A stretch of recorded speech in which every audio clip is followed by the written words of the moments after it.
Welcome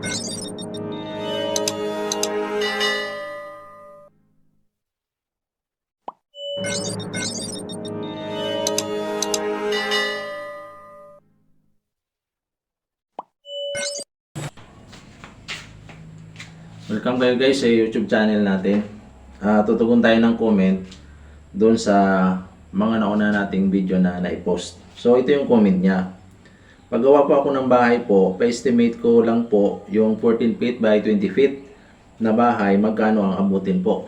So ito yung comment na sasagutin natin. Convert natin to sa meter, magiging 4.267 meter by 6.096 meter ang kalalabasan nito pag kinonvert natin sa meter. So sabi niya magkano ang abutin ng ganitong kalaking bahay. So pwede dito yung isang kwarto na may sukat na 2.1 meter by 4 meter na kwarto. Isang room, isang CR, dining, kitchen. So ang i-estimate natin ay 4 agwas yung bubong. Ibig sabihin yan, yung estimate natin magmula sa foundation hanggang sa biga lang tayo. So wala na tayong i-additional pa na hollow block sa taas pagkatapos ng biga kasi 4 agwas ang style ng roofing natin. So umpisahan natin sa wall. Sa mga hollow block na gagamitin natin, kung ilang pirasong hollow block ang magagamit natin. Ang perimeter ng wall mo is 21.2 meter. So binawas na natin dito yung mga poste kasi hindi naman asintadahan yung mga poste. So ang hollow block na kailangan mo is 646 pieces na hollow block. Okay? So isunod na natin yung wall footing na bakal. So kailangan natin ng bakal sa pundasyon ng hollow block natin. Ang gagamitin natin ay 10 mm. So 14 pieces na 10 mm ang kailangan natin. At gagamit din tayo ng bakal doon sa vertical pag nagasintada tayo. Ang vertical natin is 70 ang spacing nito, 70 cm. At gagamit din tayo ng pang horizontal pag nagasintada tayo. Pag nakatatlong patong tayo, magagamit tayo ng horizontal para mas matibay yung asintada natin. So alam yan ng mga mason. So ito yung bilang ng 9 mm na gamitin mo bilang vertical at horizontal ng hollow block mo. Okay, 32 pieces na 9 mm. So lipat tayo sa kulong puting at sa kulong. Kulong puting, ibig sabihin pundasyon ng poste at sa poste. Kailangan natin ng 21 pieces na 10 mm para dyan sa kulong puting at sa kulong. Sa beam na tayo, ang kailangan nating bakal sa beam, ang kailangan natin bakal sa beam is 15 pieces na 10 mm. Puro 10 mm ang gagamitin natin kasi hindi naman ganun kalakihan ang bahay natin na ito na ina-estimate. So, ang stirrup, ang kailangan nating anilyo is 27 pieces na 9 mm. So, nakuha na natin yung bilang ng hollow block at lahat ng bakal na gagamitin natin. Susunod na tayo sa simento. Nunahin natin yung semento na gagamitin natin sa pag nagasintada tayo. Okay? Yung mortar. Okay, yung binista yun.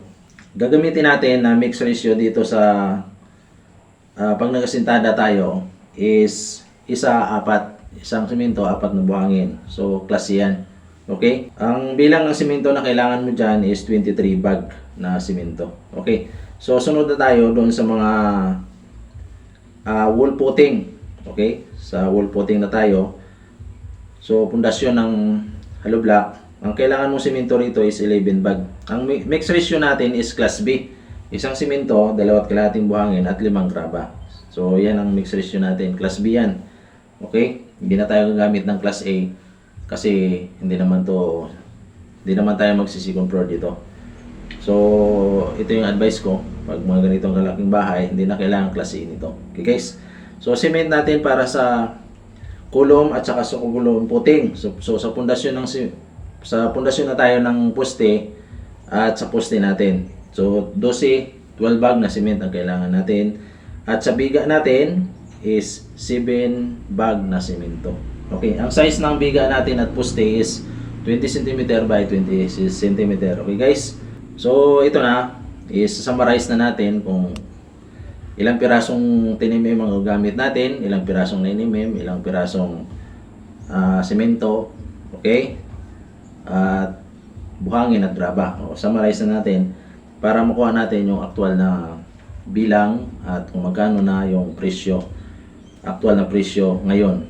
So bago natin ituloy ito guys, hinanyayahan ko kayong mag-comment kung meron kayong mga katanungan, comment nyo lang dito sa video na ito, okay? At mas maigi ang nakasubscribe kayo at libre naman po yung mag-like, so like nyo na rin yung video natin pag nagustuhan nyo. Okay guys? At hindi ko pa rin nakakalimutan na humingi ako ng kunting tulong sa inyo o donation. Diyan sa ilalim ng pinapanooran yung video sa YouTube, meron diyang nakasulat na thanks. Tapos meron diyang heart. Meron diyang heart tapos S. Okay? Pag pinindot mo yan, ibig sabihin magdo-donate kayo sa akin kahit 50 pesos lang. Okay? 50 pesos na yung malaking bagay na para sa akin yan. Okay? Pwede dyan sa Gcash o so anumang gamit ninyo. So ituloy natin guys. Ito na yung summarize natin. Ito na yung summary natin. Okay guys. Presyo na natin na hollow block. 646 pieces. 13 pesos yung isa nito. Malamang sa ibang lugar. Nagiging 14 o 15 to o mas mataas pa. So dito ko lang pinusyan sa amin na 8,398. Yung rebar natin. Kailangan natin ng 50 pieces natin mm. So 140 yung isa nito, 7,000. 59 pieces na 9mm ang kailangan natin. So 90 pesos yung isa na to. So 5,310. Ang semento natin is 46 pieces bag na semento, 225 yung isang semento, so 11,925. Ang graba natin is 6 cubic. So 950 ang nilagay kong presyo. Adjust nyo na lang kung magkano sa inyo per cubic. Okay guys? 5,700. Ang graba natin is 5 cubic. 1,200 yung per cubic nito. Adjust na uli kung magkano yung graba dyan sa inyo. Okay? 6,000. So, ang total material cost para sa structure natin is 44,333. Pwede nyo i-solve uli. I-post nyo yung video tapos kwentahin nyo. Yan naman, nakasulat naman dyan. Okay? So, 44,333 ang kailangan nating budget sa structure. Magmula foundation hanggang sa biga. So, ang other materials tulad ng formworks at iba pa, pako, alambre, laanan natin ang 5,000 yan. Okay guys? Ang isusunod natin ay yung roping at trusses.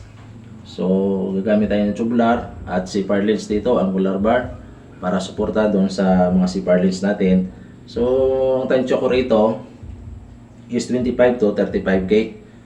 Okay? 25 to 35,000. So, maaaring tumaas ito depende sa materials na ginamit natin. Okay?